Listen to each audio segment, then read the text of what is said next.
Good morning, video games. Welcome to Filthy Casuals, a podcast about video games hosted by two very kind and extremely knowledgeable boys. Thank you for joining us. My name is Tommy Daslow, and with me, as always... Long-time Xbox fan, never doubted them at all. Ben Vanel here. Very excited to talk about the Xbox Developer Direct from about a week ago, a bit less than a week. Is it fair to say we are so back?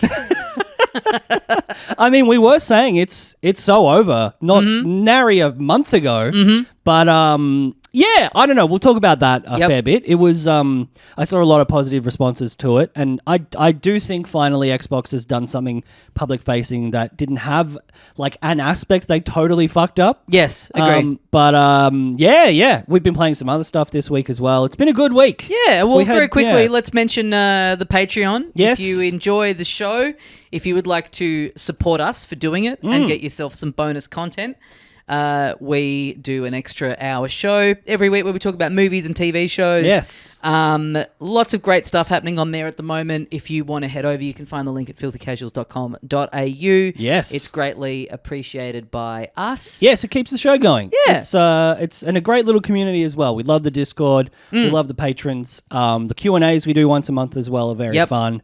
And yeah, we do the Special Zone once a month as well, which is kind of our old premium episodes. Yep. We focus on one big topic or franchise and go into that in depth. But yeah, the bonus episodes, we've had a lot of like Oscar contenders to talk on about. On the show. Yes. As guests. That's right. Paul Thomas Anderson was on last month. Yeah. That was pretty epic. Joachim Trier was on last week. We've been really lucky. We have. We just reach out to, we just DM these Oscar nominees and say, hey, do you want to come on our bonus podcast? Not even on the main feed. So in terms of them PR-wise, it's not, it's pretty limited, the amount of exposure that they're getting, but they still say yes to it because they just like the concept. Yeah, we just say like, oh, we're kind of like, like Shane Gillis's podcast. Right. Or, we're similar to that. And they think that assumes like audience numbers. Yeah. But really it's just... two white boys saying crook shit. It's on the internet. Keen to talk about the Oscar nominations. Probably, this coming bonus episode if you're a cinephile. Speaking also of white boys saying crook shit, yes. If you're in Perth, Adelaide or Melbourne, come and see my new stand-up show. Yes. It's called The 7-Minute Voice Memo Left on Scene. It's at the Perth Fringe, February 11th until 15th. It's at the Adelaide Fringe, February 20 until 21. And it's in Melbourne at the Melbourne Comedy Festival, April 7 until 19. Beautiful. So you can get your tickets at tommydaslow.com. I would love to see you specifically there. And so would I, because I'm going to be down there watching at all the of them. Yeah, just, taking notes, making sure he doesn't do anything, out of line. I'll find out the night that you want to come, and then as an official thing afterwards, I'll host a Ben meet and greet. So you don't get to meet me. I'm organising listeners of the show being able to meet you. Yeah. I just kind of set up the trestle table and then I disappear and I just leave you to it. You leave me you make some merch for me to sign, which I have no oversight over whatsoever. And people are lining up to ask you, where does Tommy get his ideas? I'm down for that. If you're interested in this exclusive Ben meetup, just let us know through the usual channels. Yes. We were teasing at the end of last year, by the way, we should say.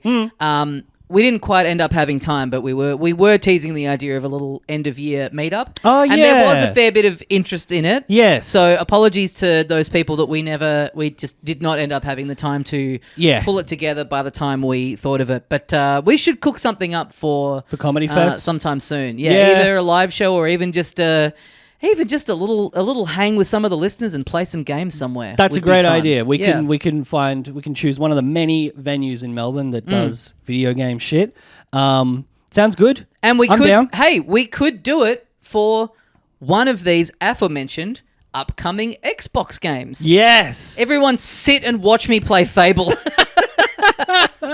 We can do like a audience poll on because it's very morality based. You got to make decisions. We can throw it to the audience and be like, not bad. Should we kick this chicken? Yes, no. I mean that one kind of goes without saying. Yeah, of course you kick the chicken. Kick the fucking chicken. Kick the fucking chicken. You want to see if they're going to do the Zelda thing. Yes. Just going absolutely crazy and then coming back with 100 of their mates and pecking you to death. Going absolutely cluck wild.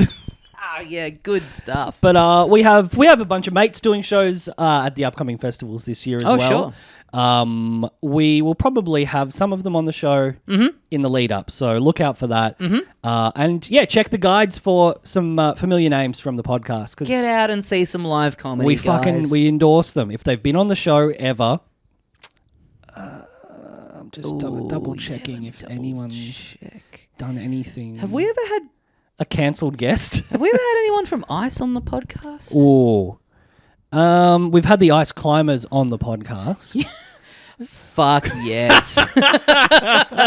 And so I'm sorry, I'm just sitting back as a fan today. I am in awe of what's going on. we should always record at 1 p.m. Yeah. Because that's when my brain kicks in. I mean, it's technically a public holiday, but you are working harder than ever. Well, Time and a half. Exactly. I get double time today. There's a surcharge on these riffs. But yes, we have some video game news to talk about. Should we? Let's lead up to the Xbox stuff because okay. I think one other thing.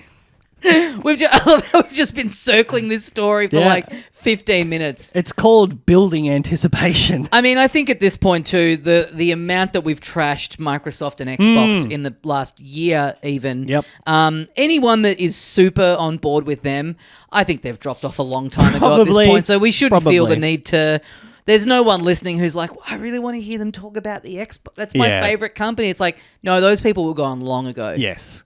But Ubisoft, which is probably no one's favorite company, despite, many of their good games, they have finally, and I think we were kind of a bit sus on whether this was ever going to come out, they've officially cancelled the Prince of Persia Sands of Time remake. One of the most bizarre statements I've ever read, where they basically were like, yeah, look, it's just not working out. Yeah. It's a beloved game and we want to do it justice to the game and to the fans. And we're not getting it right. We couldn't figure it out and we just don't have the time or the resources to keep going. And so we're abandoning it. It's like, what? It's a game that already exists. Yeah. How much do you need to do? Or how much have you wasted? Because I feel like this was one where they kind of pivoted a couple of years into the development, kind of took a different approach, which, you've seen like games like Metroid Prime Beyond where you can tell that that's happened and the resulting game is like still fine and quite enjoyable. Yep. But you can see kind of maybe the bits that were changed or the seams, Well, and you get a lot of leeway too with a remake or remaster or whatever, unless it's like a Resident Evil style where maybe that's what they were doing, like trying to completely reinvent it. Sure. But even if at the bare minimum it's just a bit of a, nicer visuals and some slight quality of life stuff, people are pretty forgiving of like, there's this kind of chunky bit here, but that's just kind of like from the original game. It's sort of part of the charm. Like, it does seem... It seems like a weird thing to abandon the reworking of a game that is,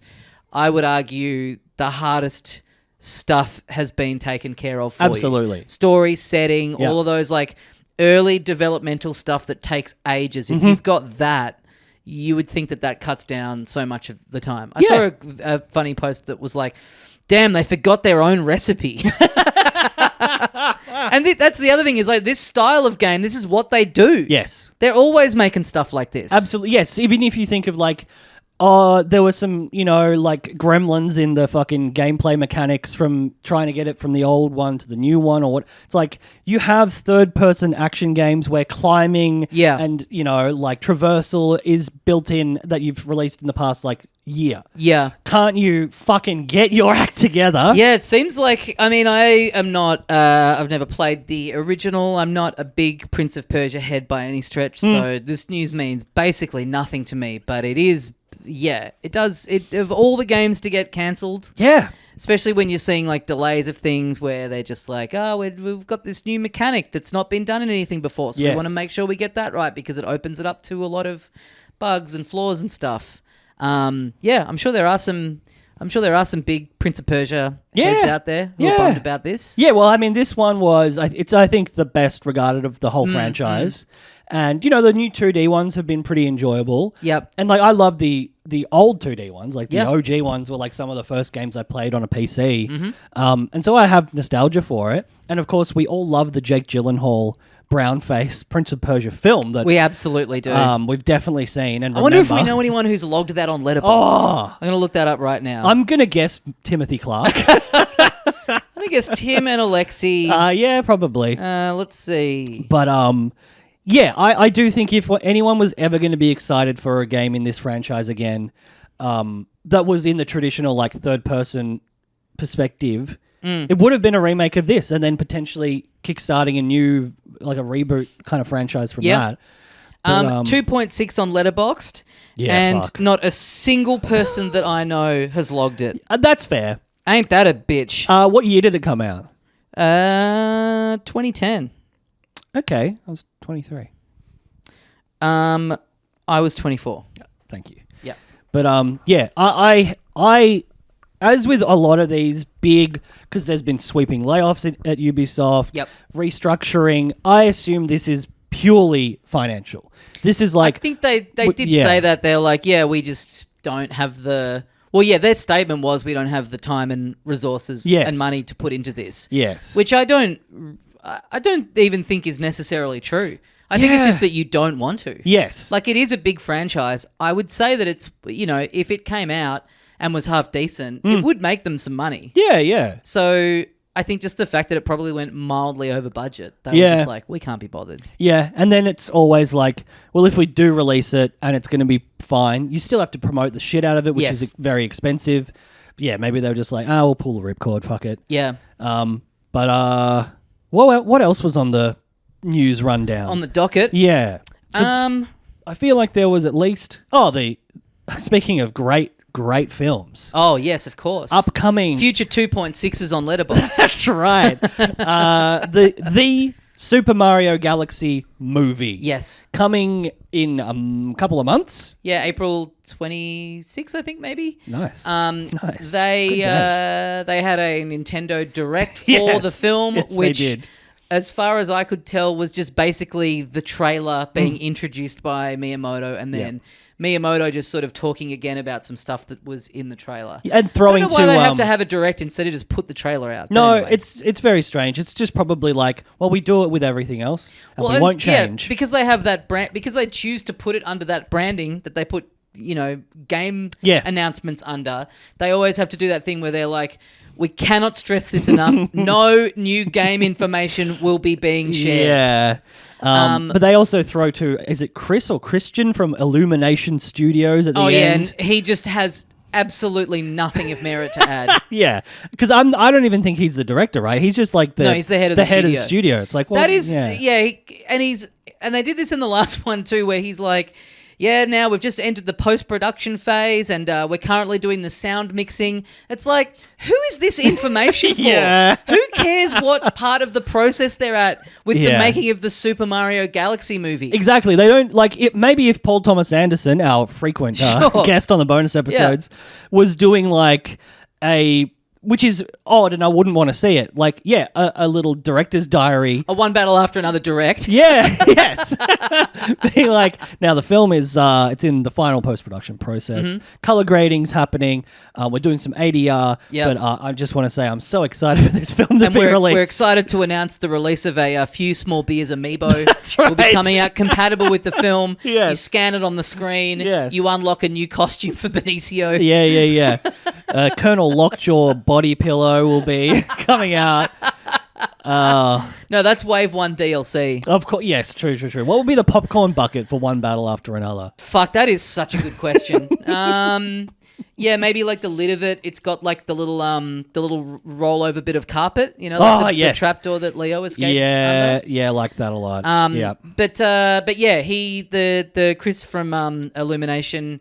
Yeah, he referenced by name the two directors of it, and it did make me think yeah, why are we not hearing from these guys? Yeah. They're actually making the movie. Yeah. And I mean, I don't know what they look like, but they can't look worse than that guy. One of the most busted looking heads I've ever seen in my life. I mean, probably this is not feasible, but literally getting one member of the cast to do it instead. Yes. The famous Well, they did people. have Jack Black pop up in the last one. That was pretty cool. Yes. But anyway, this trailer doesn't show much in the way of story stuff other than we get a good old look at Yoshi, who had not been featured in the previous trailer. And I think they've done a great job on the design of him. He looks really cute. He's not speaking English. No. Thank God. Yeah. I think that's a good move. Yeah. And that, I was thinking about this as I was watching it because there's a lot of kids, some of whom I know because they're friends and family's kids who watched the first movie having no experience with the games. Yeah, so they're coming into this world fresh, and we know that movie was incredibly popular, especially with kids, and that those characters were resonating outside of having to have any previous attachment to them. Yeah. And seeing Yoshi in the trailer, I was like, oh, this would be really cool that there'll be like a whole bunch of kids who this is their first experience of Yoshi. Yeah. And he really is one of the great cute characters. I was like, I could see this being like the big takeaway about this film for a lot of little kids. I was like, oh, that's exciting. For sure, yes. You're going to see a lot of like Yoshi keychains on school backpacks and shit, which is great. I've always loved Yoshi. I always play as him in the Mario Karts and the tennises. I was thinking this, I can't remember if I said this on the show or not, but when I was playing Galaxy 2, which he's in, I was like, he really is one of the great characters in games, and it's crazy how little they use him in the platforming Mario games. Yes, he's not in Odyssey. Well, he sort of is. You find him at the end, but not in the way of like using him as a little mount and riding him around. Yeah. You can play him as a character for babies in Wonder. Yep. But again, you don't get the benefit of like riding him around. Yeah. He's not in Galaxy 1.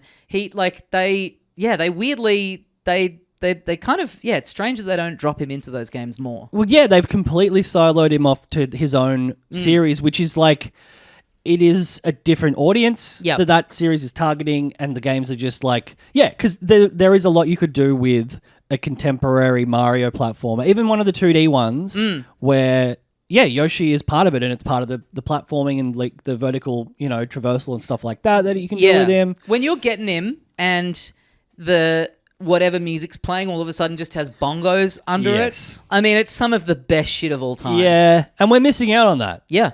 Maybe this will be the spark. Yeah. Or at least we'll get more Yoshi games that are aimed at kids. I don't know. We saw a little bit of Birdo in the trailer. Yes, that was cool. We saw a little bit of the Baby Mario and Baby Luigi. Yes. It does really seem like they are just putting kind of as many different things from as many of the different games in here as they can. Yeah. And it's hard to tell what, if any, sense it will make in regards to the story. It does seem like another... I mean, it's looking great. Visually, I think it's so fun looking. There's a shot where Luigi's in the frog costume, jumping up and jumping on a big cheap that's there. The fire flower shit looks fantastic. I'm really into seeing all this shit, all the Galaxy stuff that'll be in there. It does look like it's going to be quite frenetic pace of like how they're getting all this stuff in there. And unfortunately, I do think it's going to be another one that is just completely nonsensical story. Yes. With some pretty cruddy dialogue. Yeah. I imagine that I might do the thing that I should have done last time and wait for it to come out on streaming, or wait for someone to do the Japanese voice upload, or just watch it with Japanese audio like you can now with the first one. Because, it really... Because they are I'm going to try and go to the cinema with a child. I think I'm going to volunteer to take my partner's nephew on, because he was really into the first one. I think that's kind of like maybe going to enhance the enjoyment. Actually, either that or, waiting for home release, getting really high and watching in Japanese. Yeah. Which are two sort of like extremes on the spectrum of how you could watch a movie. I grant that, but... Fuck, I might do the same thing. Because I'm sure Bridget's nephews are going to be super keen on this. Yeah. And then I can, my cynicism will be held back by my enjoyment of the wonder of a child. Well, I think it'd be fun to kind of, queue up, like assuming that the movie will be, that it will play well for an audience that age, and then just kind of have it all locked and loaded. Hey, after the movie, we come back to the house. Yeah. And you're playing the game. Yeah. That's a great call. That's a great call. That's going to make some kids' day. Oh yeah. But yeah, it is. I like that they're I think for where these movies have shined is the visual element. Yes. That they're not being picky about what games they're bringing stuff from. Like, it's called the Galaxy movie, but there's stuff in there from Odyssey. Mm-hmm. There's stuff in there from Wonder. There's stuff in there from like Mario World. Like, they're just, again, it's like that Prince of Persia remake thing. The hard work's done for you. Yes. The thing of like sitting around and coming up with characters, it's like you've got this 40-year legacy to just pull every little... Like, there's a bit in the trailer where Yoshi's holding the SNES Super Scope, the little bazooka thing that you could get for it. It's like, yeah, why the fuck not? Well, I mean, that franchise has never had any logical fucking narrative, continuity. So fucking why not? Yeah. I think people might be a bit more miffed if the Zelda story is more of a departure or doesn't make sense. Or... I would probably rather this have... I thought, Mario is such a blank canvas that you can... There's not lore. There's not like... So you can cook up a story if you really wanted to think about it and come up with something pretty cool. I think you could. I think they kind of tried to in the last one and didn't do it very well at all. So I would rather it just be a 90-minute Looney Tunes cartoon. I would rather them do like a really, really good considered version of it, or just absolutely not worry about it at all and make it basically a music video. Totally, yeah. Just a bunch of fucking action figures. Yeah, totally. Yes. But yeah, I do think... I think it is probably worth seeing on the big screen because, the animation... Like, I never really watch animated films at the cinema anymore. But, even that last one, which I thought was such a... Just not for me, it looked fucking incredible. Yeah, yeah. You know what else looked fucking incredible? Fucking what?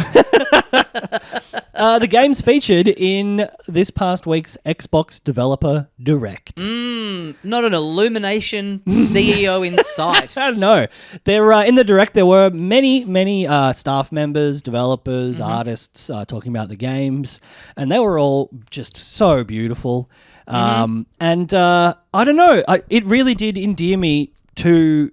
I guess these games. Maybe not the platform, but certainly... I think they did themselves some favours, and I think this is what Sony generally tend to do quite well. And where Nintendo set themselves up for disappointment is that going in and being like, hey, it's going to be these like 3 or 4 games. Yes. I can't remember if they had said explicitly that this is what they'd been talking about or whether it was just a known quantity. People were like, well, Forza's out soon, so surely that'll be one of them. Fable, where I feel like people knew that Fable... I think I think they had said that they will be covering Fable and Forza. Yes. And I think people had assumed that would be potentially it. Yeah. So the fact that there's these couple of other games in there was nice. And the fact that what they covered with Forza and Fable was like great, looked fantastic. I think it's the smarter way to approach it. I think they're better at managing expectations, and same with Sony, where they're like, here's what we'll be talking about. Yep. They don't really set themselves up for like people going in and being like, we're going to get the most shocking surprise announcement of this game that everyone's wanting. Yeah. But yeah, there's some great looking stuff in here. Forza Horizon 6 looking great. Yep. Obviously hugely up our alley. That's right. Being set in Japan.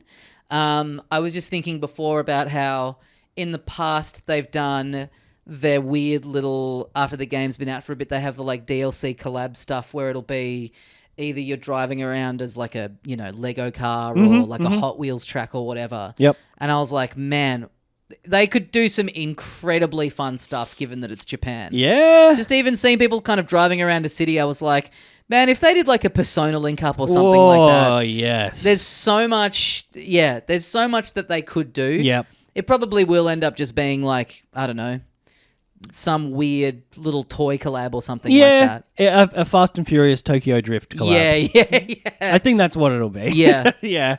But you're right. It has just like the...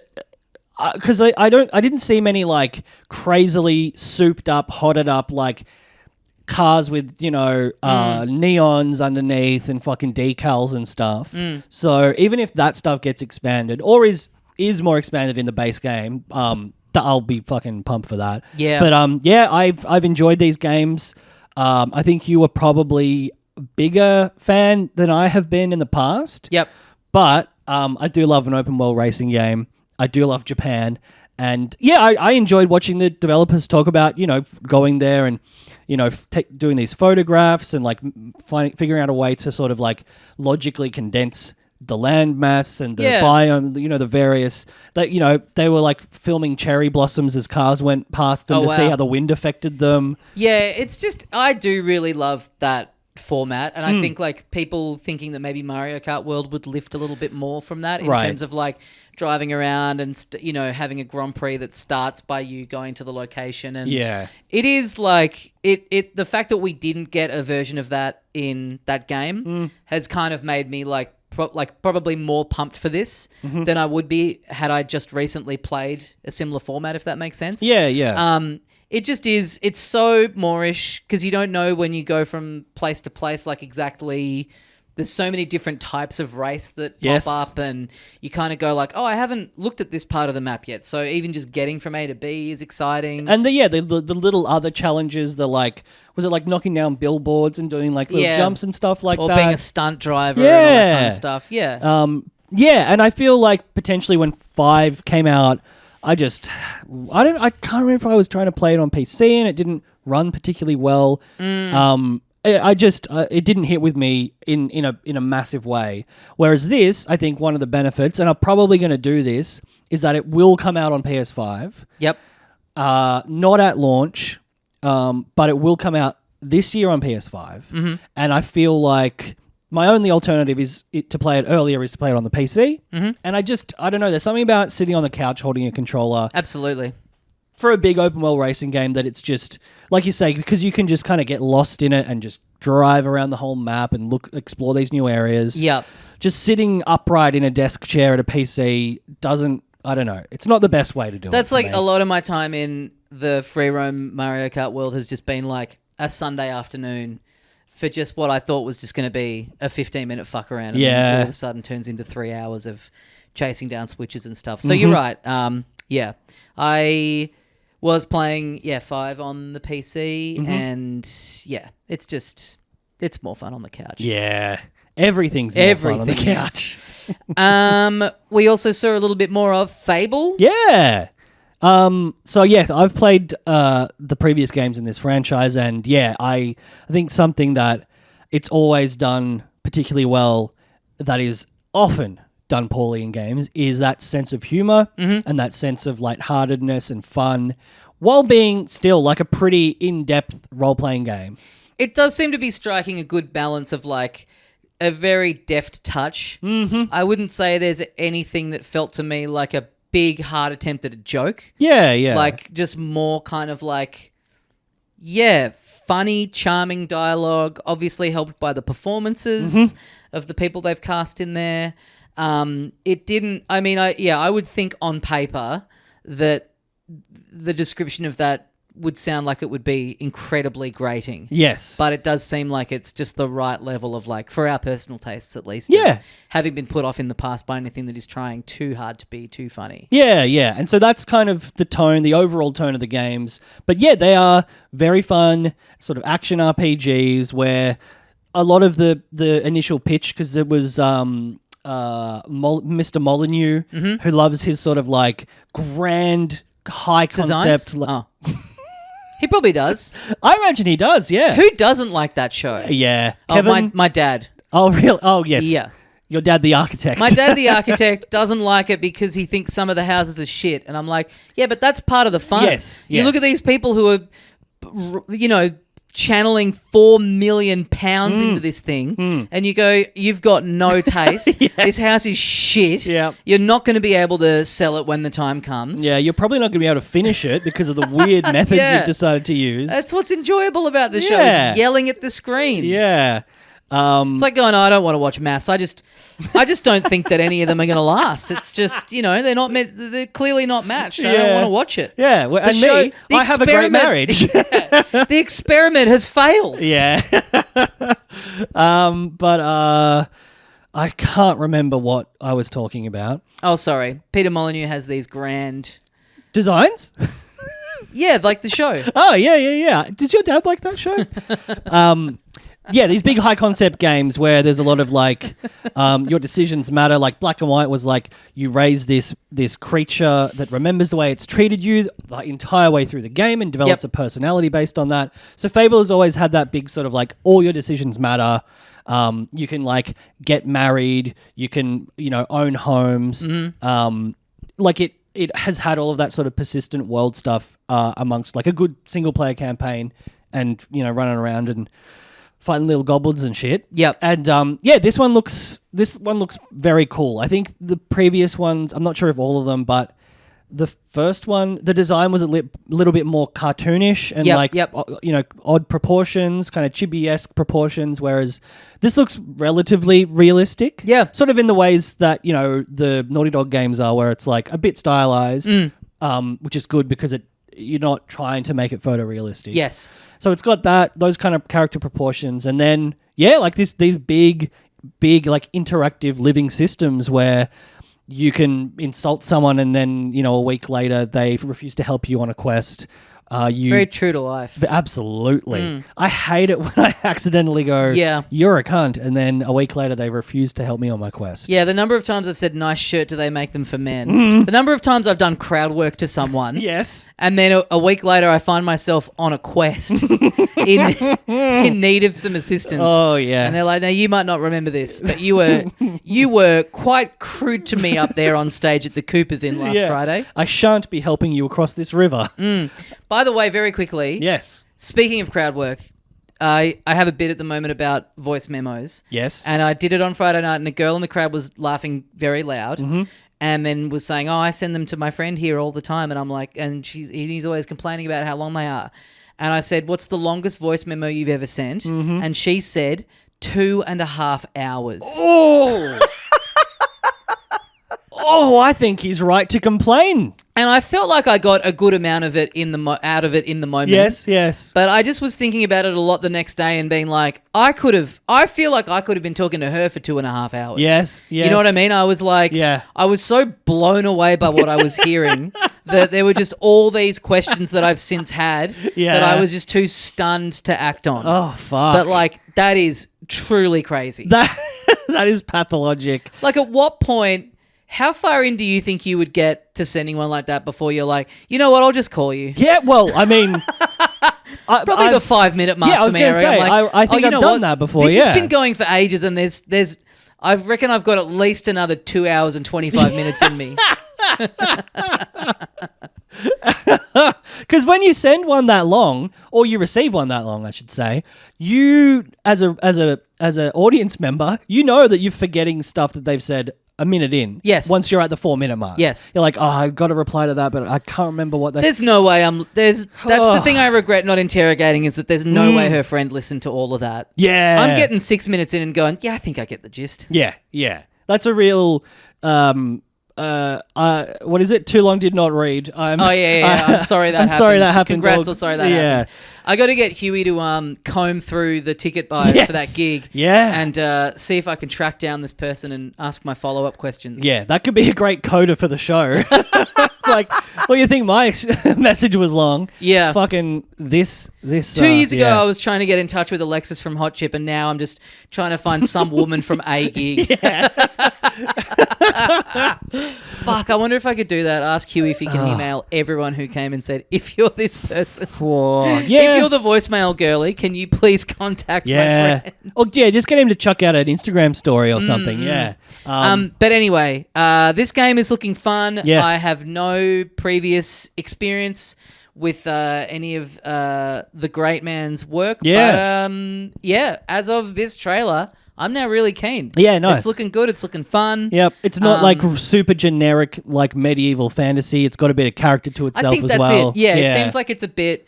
I mean, when those kinds of worlds take themselves so seriously, it's like, I'm wanting to engage with this to have fun. Yeah. Is this world allowed to be fun? And the world of Fable, it's absolutely fun. It's a bit cheeky, isn't it? It's a little bit cheeky, yeah. It's a little bit... They've got fucking comedy people and shit in there, so it must be funny. Yeah, we clocked I thought James Buckley from The In-Betweeners. Yeah, I thought I yeah. could hear him. Yeah. I do like the idea that this game is just an absolute rogues gallery of like everyone from TV comedy in the UK in the last like 15 years. Yeah, yeah. I mentioned there's like a lot of systems in there, like, buying houses and getting married. And I hope one of the other characters, when you have a conversation after that, he's like, okay. So is that a reference to me not having a wife? I mean, given that we've seen, who do we know who's in there? Richard Ayoade. Big Dick Ayoade. Yeah, we think we heard In-Betweeners. James Buckley. Yeah. Is Matt Berry involved, or did I imagine that? Am I thinking of something else? You might be thinking of something else. Yeah, I feel like there's at least one or two names. My point being, if Mark and Jez aren't getting a look in, I'm going to lose my fucking mind. Yeah, there's got to be Peep Show DLC at least. But yeah, I'm excited for this game. I think it looks good. I think everyone was a little bit suspect on whether it would ever be released. This was another one in that pile of this is never going to see the light of day. But like a lot of that direct, when they were talking about that game as well, was very much like, we've been working on it for a long time. Yeah, like it's a really complex game that we're trying to make really good. And so it's taken a long time, but it's out this year, and I'm excited. Yeah, like Big Kev. Are you excited to hit the Kiln?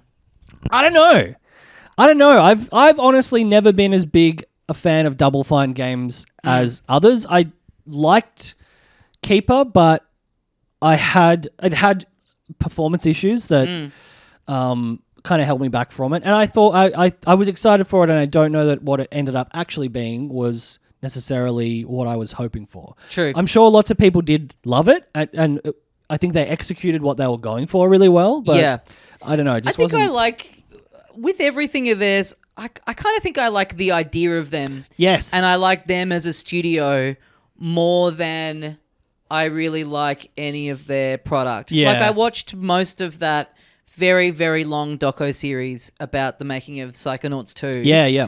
And it's a great watch. You learn a lot about just like game development and how a studio functions and them trying to get money. And it's very transparent. And Tim Schafer doesn't always come off great in it. But I also think that like that's just part of being the head of a studio. Sure. And they have a whole thing about their kind of game jam thing that they do when they're in the middle of something big. Yes. They kind of take a week out to just kind of refocus, and people form little teams, and you have just like a couple of weeks to put something together. Little circuit breaker. Yeah. And I think this game, Kiln, is the product of one of them. Oh, okay. Because I could be wrong. I think it maybe pops up in that doco. Maybe I'm wrong. I might be thinking of something else that they ended up releasing after that.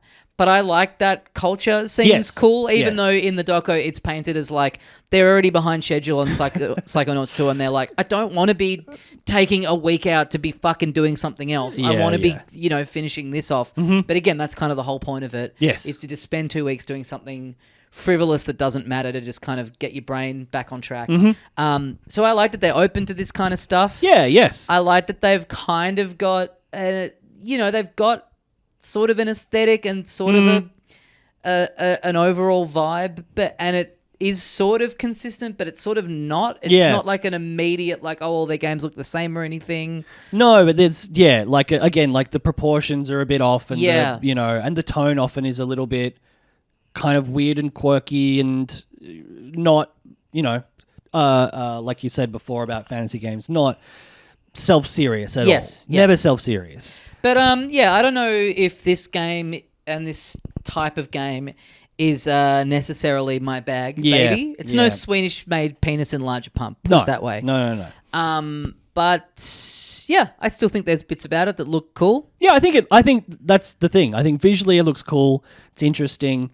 It's a game that I like the idea of, and I like that it exists. And if it has a player base, then I'm really happy for those people. And it's a smaller game from, I guess technically still a smaller studio. It's cool that they're able to get a spotlight in something like this. Yeah. Yeah. I think they have a lot of goodwill as a studio.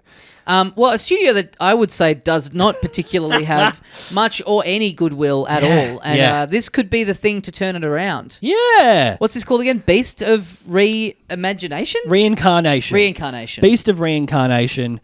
From So not what I said, which isn't a word. Yeah. Reimagination. You can reimagine something. That's true. But you can't reimaginate something. Yeah, that's also true. Thank you. That's also true. That's also true. This from the infamous developers over at Game From the Freak. disgraced developers of Pokemon. Yes. Yeah, this is truly, you could sit someone down in front of this and Pokemon, and I don't think without prior knowledge a person would ever guess that this is the same studio. No, because they have made some other games which I think are a little bit closer, like aesthetically, to Pokemon, more kind of cozy game stuff. Yeah, they made God, what was it? I didn't mind it, even though it was like quite convoluted and weird. It was like it was a Switch game, and it was like kind of a board game style anyway, I can't remember the type, but they have dabbled in other stuff which has always had sort of similar kind of pacing and performance issues and stuff, right? And has also always looked sort of in that same style. Whereas, so for them to be doing something a bit more closer towards realism and high def and less cartoony, and it seems very weird. I think I had a quick glance at this back when it was first announced, and it was a bit like, it kind of looks like every other game, every second game that's released these days. Yep. But also, I felt like that first bit of gameplay or in-engine stuff they released, had some frame rate issues or something. Because I have the memory of thinking this also doesn't look like it's going to perform well. Sure. But I thought, having sat down and watched this developer direct, start to finish, I thought this looked fucking awesome. Yeah. I think that aesthetically it's very cool, even from the UI and the sort of, the effects and stuff on screen, to the character design, which is not super untraditional, but, there's some interesting stuff to it. Having the wolf companion, having, I think, what is a pretty familiar story of the Blight taking over, nature and the world, and also setting it far in the future where nature's, reclaimed or reimaginated everything. Yep. Very Horizon. It basically looks like a mixture between Horizon Zero Dawn and Princess Mononoke. Yeah, absolutely. Which, honestly, I think is fucking cool. Two of the greats. Yeah. And also the gameplay that they showed in this footage looks incredibly smooth. Yeah, it very doesn't high look, frame rate. It doesn't look patchy at all. And it's interesting because that stuff came out about what their budget on the last Pokemon was, and it was incredibly low, like $13 million US. Yeah, for a game that sells as high as it does, which is, I would say, that weird, how this game performs, I think will really give a good insight into the perhaps stifling relationship between Game Freak and the Pokemon Company and Nintendo, where I don't think Game Freak are necessarily the ones in charge of going we'll spend... They do tend to cop a lot of the bad rap for it, but I also do think that a lot of those decisions are being made by these other two kind of... I guess parent companies of the Pokemon brand. Certainly the Pokemon Company I can see being very much like, we have a good thing going, we make money every time, don't change things up too much. And Game Freak being sort of on the shit end of that stick and having to just be like, okay. It is interesting. I would have assumed, not that they're like a first party Nintendo developer, but that their relationship was such that it would have been a big ask for them to develop something for another platform, especially if it ends up coming out and having a lot of graphical elements to it and a lot of things in it that, I could see people going, what if a Pokemon game fucking looked this good or had a bit more going on story-wise or was a bit more like a matured take on the world? It'll be interesting to see. Yeah. It's looking great. It really is, having the companion wolf character who has what is it? When you successfully parry, you have these abilities that you can kind of pre-lock and load, and some of them involve the wolf, and then I think it looks really good. It being set in like the year 4026 or something. They said having these like golem characters, very Studio Ghibli, very like Castle in the Sky. I'll be 2040 by the way. I'll be 2039. Or 2000. Yeah. Turning 2039. 2026. Tommy Dassolo is 2040 years old. But I think it looks great. I'm kind of like waiting for the other shoe to drop, it being Game Freak, and being like, where's the compromise going to be here? Yeah. And they did say like, we've focused on gameplay being fun. We haven't focused on the graphics, or the performance being perfect. Like, we want it to be a fun game, and as much as those things feed into that. But it does look like it's very cool and performs well. So yeah, we'll see. Yeah, I'm pumped. It's it looks like a lot of fun. And yes, I think apart from Forza, those other 3 games all are being released on PC, like so Steam, not just the Xbox platform, and PS5 on launch. And Forza is has a delayed launch on PS5, but still sometime this year.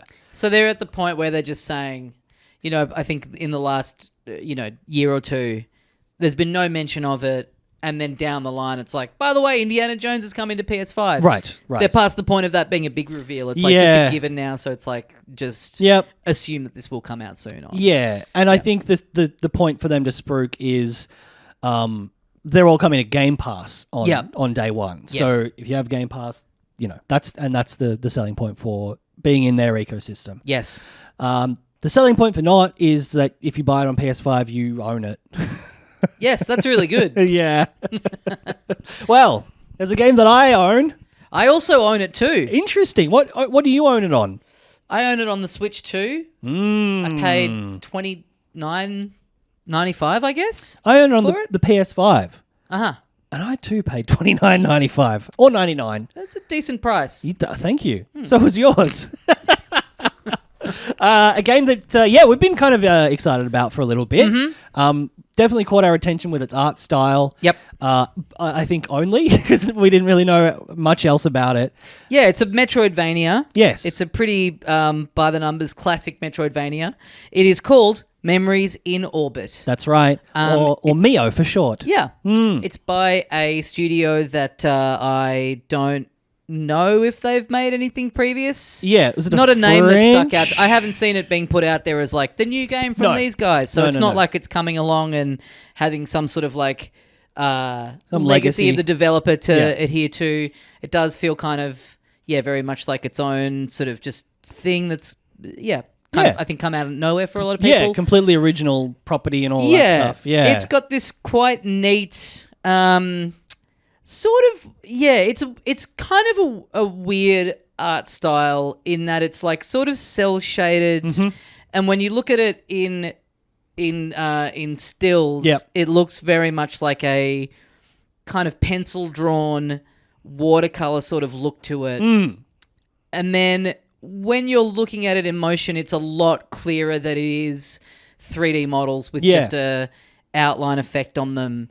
And the shadows are just rendered in a way where they're made to look like kind of cross-hatching. Yes. So it is a lot more like a 3D model sort of mimicking a hand-drawn effect. Yep. Which I like, but I think I might prefer a version of this that was just like, actually 2D. Yeah, not that it all has to be hand-drawn, but something that sort of adheres to that style a bit more. Yeah. It's just it's a super nitpicky thing, but it just is that thing where like when there's a shadow and something moves and the way that the cross-hatching kind of moves, and it just does make it clear of like, oh, this is just a filter that's been put on top of it. Yeah, this is the 3D generated, asset. Yeah. But that said...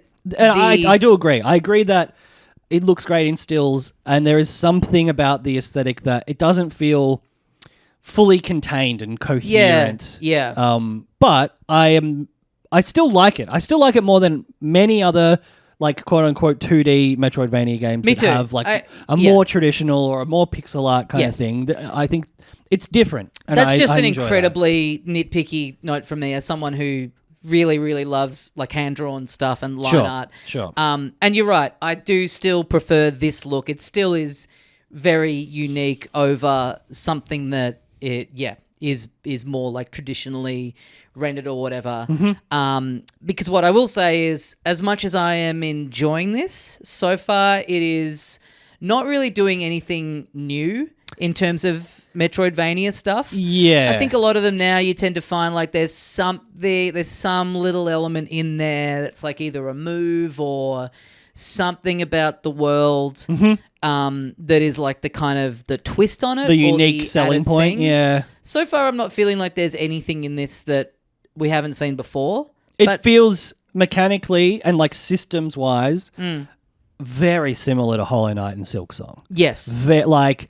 I had the same feeling as when I played Neo for the first time after kind of getting into the FromSoft games and being like, oh, I want more of the same. Yeah. And playing, I think just the first one and being like, oh, it's the exact same. That's kind of what I'm feeling, slightly less punishing. Yes. But that, I mean, again, that's not even necessarily a failing, because I also think that that's by design of like what this team have set out to do is make, they're not claiming to have reinvented the wheel and fallen short of it. I think it is by design. Yes. A really solid Metroidvania, which it does feel like there was a period where tons of them were coming out and maybe it sort of slowed down a bit. So outside of like, Silksong and a couple of other examples, I've definitely been finding like, I do love this kind of format. Right. I have been finding myself, really pulled in by just the very classic things that you do in these games. Yeah. And I will say the look and the vibe and the world of it, that is the big thing. That is the main point of difference. It as we've said, it looks really nice. The setting is you're this like reawakened robot in this sort of like abandoned futuristic robot world, but it's still got a lot of like the sort of second area that you find has a lot of like beautiful foliage, like plants, flowers and stuff. Yeah, like mushrooms and shit. Yeah. It's got this really nice palette that is like sort of a not really cyberpunky, but just more of those like neons and bright pinks and bright blues kind of filtering in around the like abandoned robotic classic dystopian, very like abandoned more machinery kind of stuff. Desaturated. Yeah. Even there are these incredibly bright and colorful bits in that second area, but then this kind of backdrop of like pastels. The whole thing, while it does have some pretty difficult combat and like the bosses can get quite frustrating, the whole thing seems more like, what if Hollow Knight or Silksong was a little bit more relaxed? Yeah. Which I'm enjoying. Because a bit more of the exploration rather than the like every time you see an enemy being like, fucking hell. Yes. Yeah. I'm quite enjoying the music is stunning. I'm really loving the music. That's probably my favorite bit of it. It's got this like kind of acid jazzy, melancholic, synthy sort of stuff in it. It's really, again, I feel like a lot of times music in games is the thing that is, if it's not quite up to par, it feels like very generic, and it makes the whole thing feel very generic. This has so much kind of vibe to it that is so different from the sort of stuff I've heard. Like it's really elevating it and making it feel like something that's so different to, again, even this format of game that we've seen before. Yeah. And I do think the story and the kind of the world building that I've experienced so far, it has its own flavor to it. It has this sort of strange, ethereal, but very like robotic tech based kind of like, what if you can't explain how technology works, it feels kind of magical vibe to it. Yeah. And then the little side characters you come across, the little workshop guy and the people you kind of encounter throughout the levels, all very cool, well designed. Like dialogue is well written. Agreed. And then you have this little sort of upgrade sort of grid that you can plug these little I forget what they're called, but like little plugins that give you like an extra point of life, or your last attack in your combo is more powerful, which you have to mix and match because you only have a certain amount allowed. Display the enemy's remaining health. Yep. by default, you've got one on that displays your health. Yes. Yeah. So you can choose to just like not have that on if you want to open up more slots. Yeah. All that stuff is really cool. I think one of the things that it does very uniquely, I love the way that the tutorial stuff is built in super organically, where it's kind of like cuts you to this very simplified visual style where it's meant to be you're sort of like in the head of the robot, like in its fucking mainframe. Yes. Sort of learning this thing. So it's kind of like a nice little thing that tracks. It's not just like, zipping you to an area that is just a tutorial that sort of makes no sense why you'd be doing that, or having a bit of the map that's just a bit of a weird little training area. Yeah. It's kind of a really nice way of doing that. It's like, you're in the robot's brain and it's downloading this information about how to do this new move. And the colors are very like more monochromatic and like I agree. I forgot about that entirely. But yes, like I do think sort of all of that stuff is really well designed. All of the interfaces and the menus and that aspect of it, and I think it has a visual coherence in its overall kind of design that I really like. Yeah. And I find the world interesting to explore. Me too. I think it's well like designed, like the levels are really well designed, and it has that classic stuff of like fighting your way through a difficult kind of, like meandering path and ending up back at a door that now you realize you've unlocked. Yes. And, the shortcuts are available to you now. Like that stuff's all done in a really, intelligent and organic feeling way. And it's got that great thing of, you go to the map and you can kind of see where the little gaps are that you haven't been to yet. Yep. And you didn't go there the first time because you couldn't get up there. And then you realize you've hit a wall and you're like, oh, wait, I have the thing to get up there now. Yeah.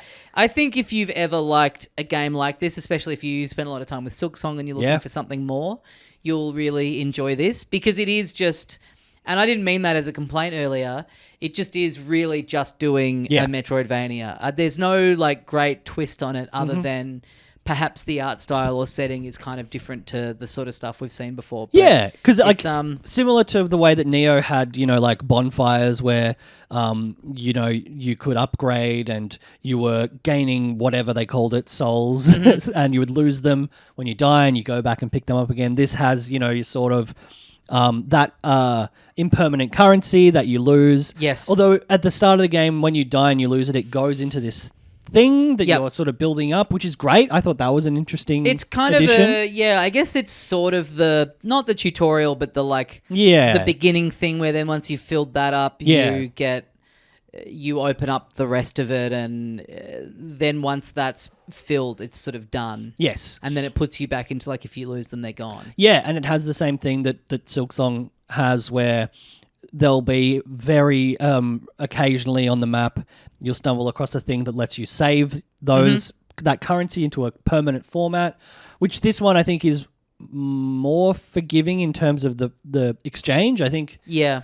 And overall it's just a little bit less punishing, which I am appreciating quite a lot. Yeah. Apparently, I don't know if you came across this yet, that if you go into the menu, there's like assist options. So it does something it gives you an extra point of health to start with. Sure. There's a couple of them, which if you are like, this is still too hard, you can put those on. Yep. I haven't had to do that yet. Like it's challenging. Like I'm up to the second boss and I've gotten it down to 1% of health and then died. But it's challenging without being impossible, which I'm enjoying a lot. Yeah, it's challenging, but not in that way of like, I think sometimes with the Silksong stuff, the first, couple of tries, you're like, I'm never going to get this. Yes. Whereas this is like, you might be dying, but you're like, no, I can see I can see the path forward here. I just got to, it's just whether I can be bothered to keep running back and doing it. Yes. Yeah. But I think like you say, if you like this kind of game,